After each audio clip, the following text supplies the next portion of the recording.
Welcome to round 17 of the 2011 Formula One World Championship. I'm Matt Daly, I work in the simulator team at McLaren, and this will be the first time India's ever hosted an F1 race. The circuit is 5.1 kilometres long, it's made up of 16 corners.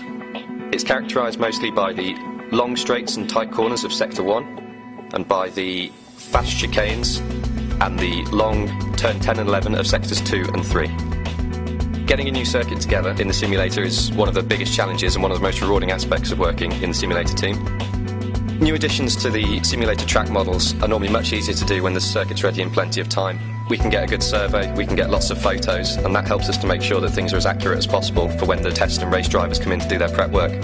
But for circuits such as this in India, where the track isn't ready long before the start of the race, we have to go more off our sort of knowledge and experience, and especially that of our track modelers, in terms of putting the curb detailing and curb heights in.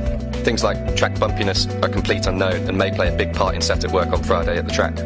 This is our best guess at what we've got, and I'll be watching as much as anybody else on the Friday to see what changes that we might have to include back here in the factory for all the debrief work. We'll join on board now for a lap of the circuit.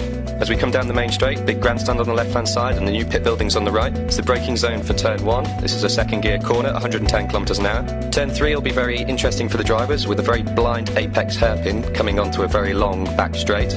In the simulator we can do things like put bollards on the corner to help the drivers with sight lines and things, but at the track we don't know what they're going to do in this respect. The long back straight is 1.2 kilometres long, and it's the likely position for the DRS activation zone.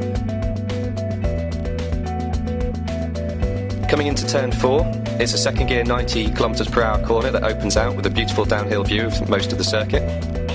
It's now all about setting yourself up for the fast flowing sections of turn 5, 6, 7, entering at about 190 kph, getting down to about 145 kph, before again a fast right and left hander going through the apexes at around 200 kilometres an hour.